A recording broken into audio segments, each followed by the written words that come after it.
A small black girl stands barefoot under a flickering street lamp before dawn, humming a lullaby that echoes through the empty street.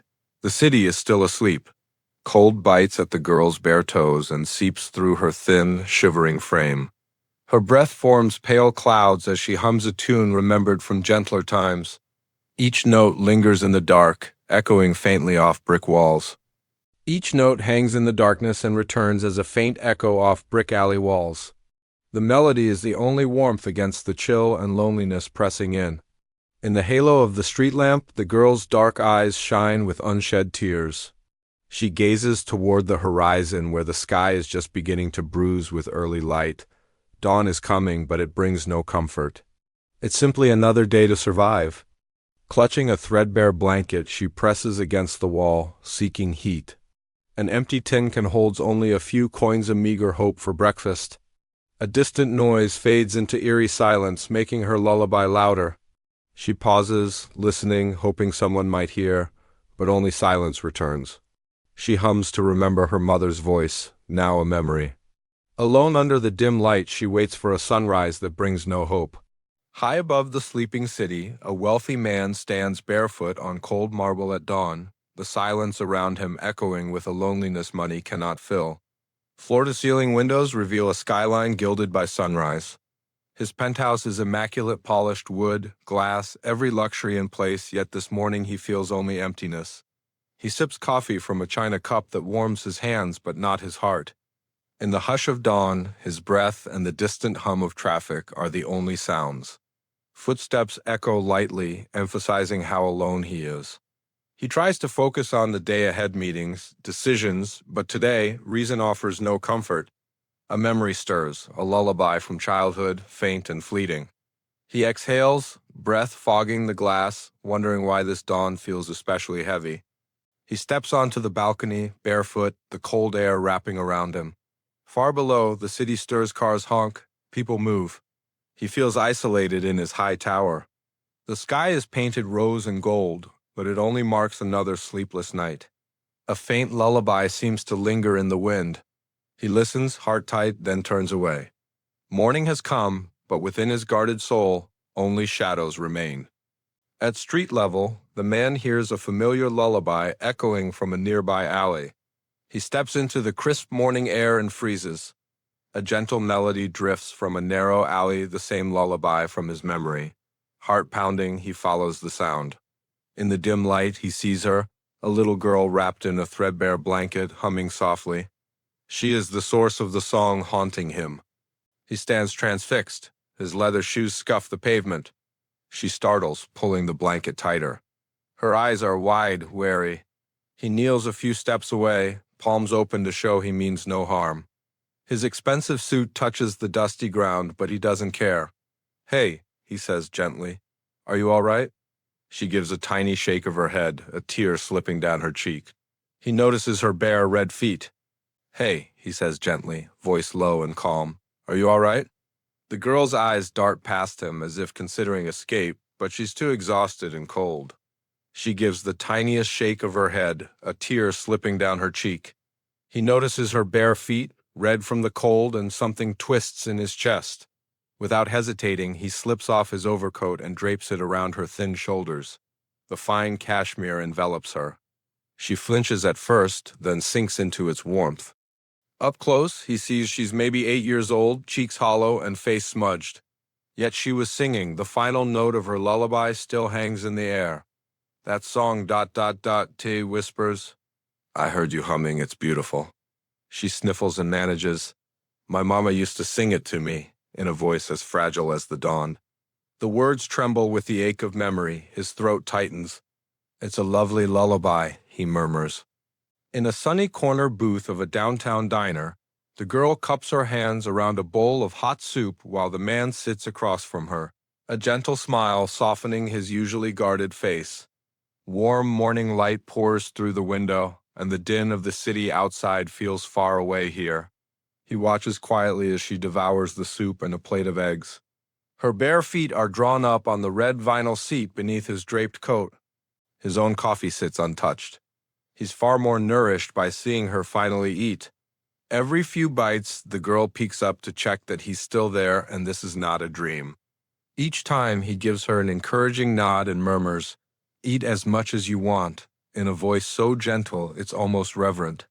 He even catches a tiny smile ghost across her lips after a sip of hot cocoa, and it makes his heart lift. When her bowl is nearly empty and her hunger finally easing, the man speaks softly. "Do you have anyone? Family? Somewhere to go?" The girl's spoon pauses. She lowers her gaze to the steam curling from her cup. "It was just me and Mama," she answers quietly.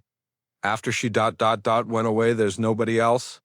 Her tone is matter of fact, but he hears the heartbreak woven through each word. "I'm so sorry," he says, and the simple sincerity in his apology makes her look up. Tears brim in her eyes. He reaches across the table and gently lays his hand over her small one. She tenses, then lets his warmth settle over her cold fingers. "You're not alone anymore," he says softly. Later, as they step outside, Amara clutches his sleeve, lightly allowing herself to believe this new dawn may bring something more than despair. That night, James brings Amara into the quiet opulence of his penthouse. She steps gingerly onto the polished marble floor and plush carpets, eyes wide at the high ceilings and city lights twinkling beyond the windows. He leads her to a cozy guest bedroom and draws a warm bath to wash away the grime of the streets. Amara soaks until her fingers prune, letting the heat thaw her bones. When she emerges, cheeks pink and clean, she wears a too-big sweatshirt and leggings he found in a closet. Seeing her dark hair combed back and her small frame swimming in soft fabrics, James feels a lump in his throat. In clean clothes and warm light, she looks every bit a fragile child deserving of safety and care. They share a simple dinner of soup and sandwiches at the kitchen island. Amara fights to keep her eyes open, exhaustion tugging at her. As soon as she finishes the last sip of milk, James guides her to bed. He pulls the thick comforter up under her chin. "Comfy?" he asks softly. She nods, sinking into the pillow. But a flicker of worry crosses her face. In a tiny voice, she whispers, "Will you be here when I wake up?" The question breaks his heart. "I'm not going anywhere," he assures her gently. Amara closes her eyes, reassured. Within minutes, she slips into one of the deepest sleeps of her life. James stands by the bed for a long moment, watching her breathe. A fierce protectiveness surges within him. In the living room, his eyes fall on a photo of his late wife cradling their infant son. In the next room lies a girl who brought warmth back into his home. Logic says call child services, his heart begs him not to. Just then, a faint sound cuts through his turmoil. A delicate melody begins to play, so soft he wonders if it's his imagination. He lifts his head. On a bookshelf across the room, an old wooden music box has creaked open on its own, tinkling out a familiar lullaby. James's breath catches. It's the same lullaby Amara hummed in the alley, the same song that once played in this house years ago. The music box was his son's. He hasn't opened it in years. Now, as if some unseen force wound the key, the lullaby spills into the air. Heart pounding, James rises to his feet. A small figure stands in the hallway, Amara, awakened by a nightmare and drawn by the gentle tune. She rubs her eyes and inches forward, the sleeves of her borrowed sweatshirt hanging past her fingertips. The music leads her into the living room, where she spots the little wooden box on the shelf. Mesmerized, she reaches up to touch the rotating porcelain angel inside. Suddenly, James lunges forward, raw panic flaring in his chest. "Turn it off," he barks, voice strained and far sharper than he intends. Amara jumps at his tone. Startled, she fumbles to shut the lid. The music box slips from her hands. It tumbles to the hardwood floor, the lullaby warping into a jarring tinkle. A porcelain angel figurine pops loose and shatters into pieces. "No," James cries, diving down. He scoops up the music box, but the damage is done. The delicate angel lies broken at his feet. A sob of anguish rises in his throat, fueled by years of pent-up sorrow. "What were you doing?" he shouts, grief exploding his anger. His words crack against the penthouse walls. Amara reels back as if struck. I'm sorry." She stammers, eyes huge and brimming with tears. She's pressed against the wall, terrified. James realizes his mistake too late. She flees. He chases her to the stairwell barefoot, panicked. Amara! He calls, but only his own echo answers. Night has fallen hard. James sprints through the empty streets in the freezing rain, barefoot and desperate, shouting Amara's name into the darkness. His breath hitches and burns, but he doesn't stop. Amara! He calls again and again. Only his own voice echoes back, swallowed by the city's emptiness. He checks every shadowy alley and doorway, his mind churning with fear. In the alley where he first found her, only darkness greets him. James presses on, whispering, please, please, into the wet silence, praying to God, to the universe, to anyone who might guide him to her. A few blocks away, Amara huddles in a shop doorway, rainwater dripping from her hair. She wraps her arms around her knees, trying to make herself small against the cold. James's furious shout still rings in her ears. I'm sorry, she whimpers into the night, as if to her distant mother. With chattering teeth, she begins to hum her lullaby again, barely more than a breath, trying to keep her fear at bay. James nearly runs past that darkened alcove, but then he hears it, a fragile melody humming through the rain. He skids to a halt and turns. In the dim glow of a street lamp, he sees a small, soaked figure curled up by a doorway. His heart leaps into his throat. Amara! He cries, rushing over and dropping to his knees on the wet pavement. Her eyes flutter open at the sound of his voice. She's pale, lips blue, too cold even to shiver. Mr. James? She mumbles, barely conscious. I'm here, he soothes. Carefully gathering her into his arms, her body limp and icy against him, rain drips from his hair and hers as he wraps her tightly. I've got you, he whispers, voice breaking. I'm so sorry, sweetheart. Amara's head lolls against his chest. She's so weak. James shrugs off his rain-soaked coat and wraps it around her as best he can, then lifts her into his arms. At the end of the block, a pair of headlights cut through the rain. A taxi. James staggers into the street, waving one arm frantically. The cab screeches to a halt. My daughter, she needs a hospital, he half shouts. The driver helps him bundle her in. James cradles Amara on his lap as the taxi rockets through the streets. Stay with me, he murmurs. Through the window, the first light of dawn begins to rise. In a hushed hospital, I see you at dawn, James sits beside Amara's bed as monitors trace fragile lines of life. Her small hand lies limp in his. He grips it gently, tears brimming in his eyes. The past hour was a blur of fluorescent lights and frantic voices. The doctors have done all they can, warmed her body, given oxygen, fluids. We'll have to wait, one said quietly. So James waits, refusing to leave her side. Even as his clothes cling to him, soaked and cold, he stays. A nurse drapes a blanket around his shoulders, but he hardly feels it. His entire world has narrowed to the rise and fall of Amara's chest beneath the white hospital sheets. James bows his head over their joined hands. He has never prayed so hard. Please, he whispers, voice cracking, please come back. I'm right here. I'm so sorry. Silence answers. Amara's face is so pale against the pillow, her eyes closed as if in a deep sleep. A lock of her hair lies across her forehead. James gently smooths it back with trembling fingers.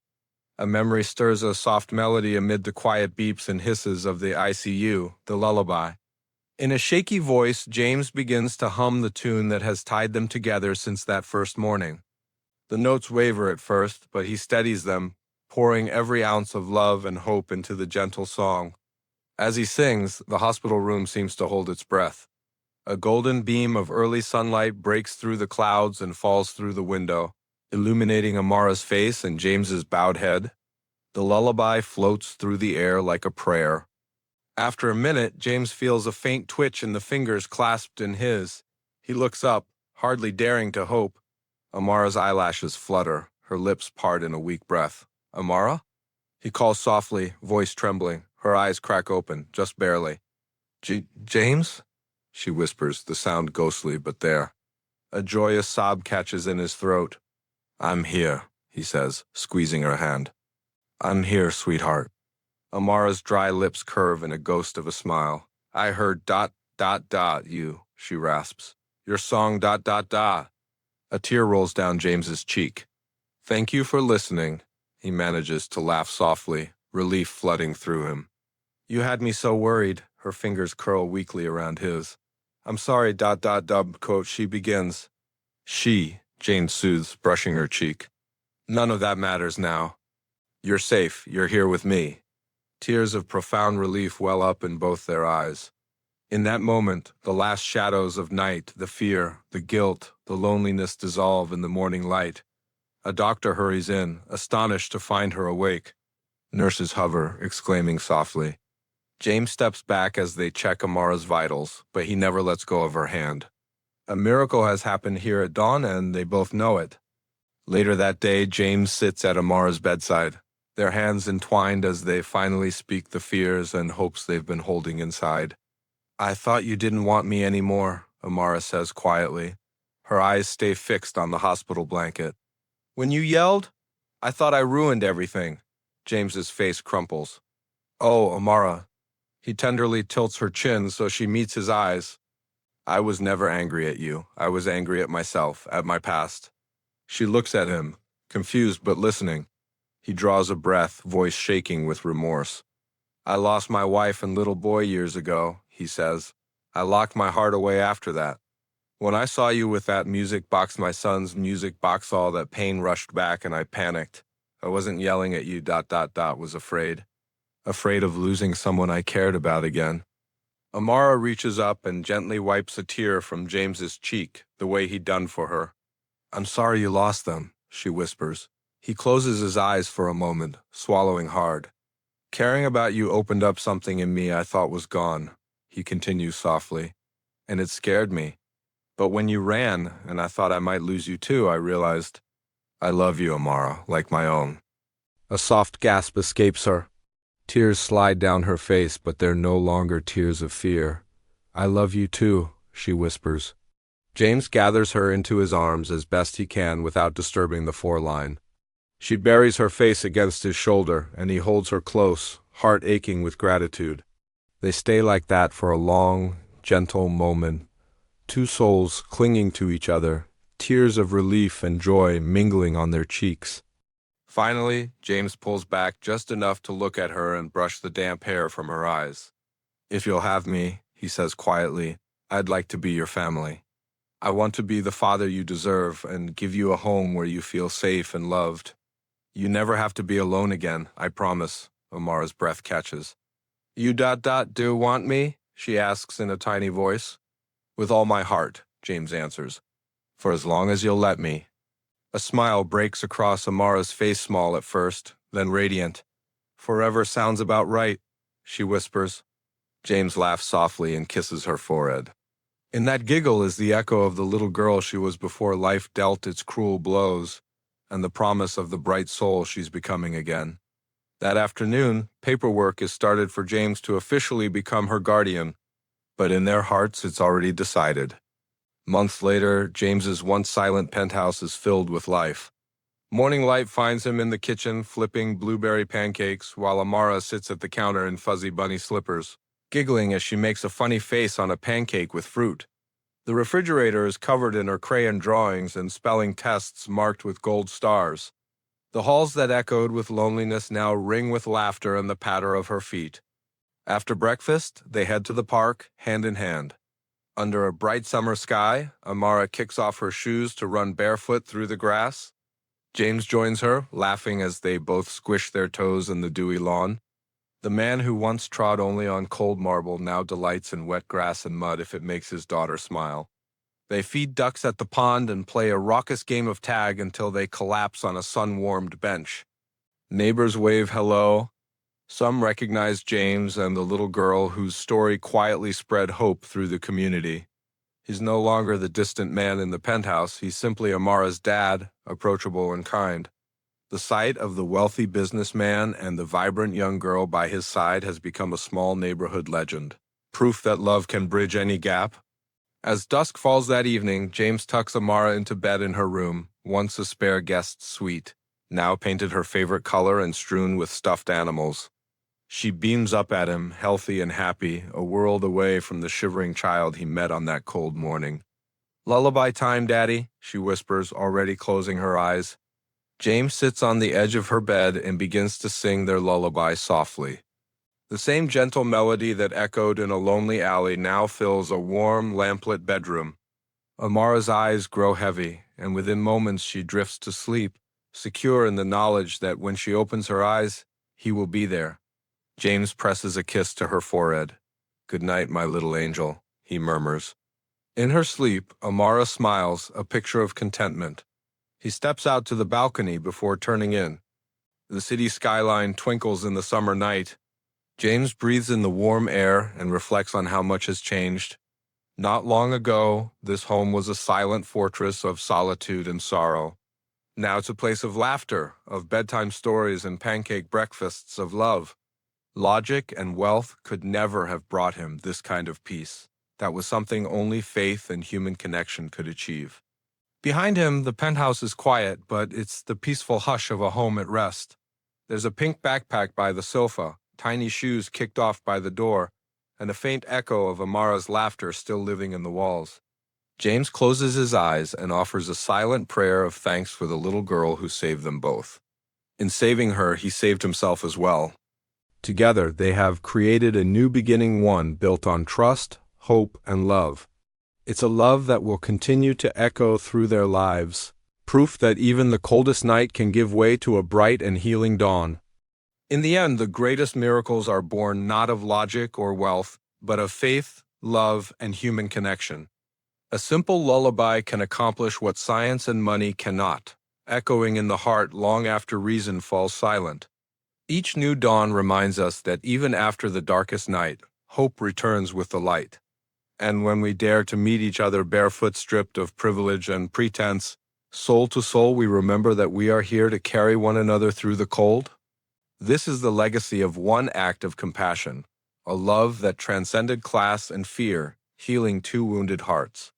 It shows that no one is truly lost when someone still believes in them. Faith and love triumphed where logic and doubt failed. In that triumph, we find a simple truth: the human spirit, guided by love, can overcome anything.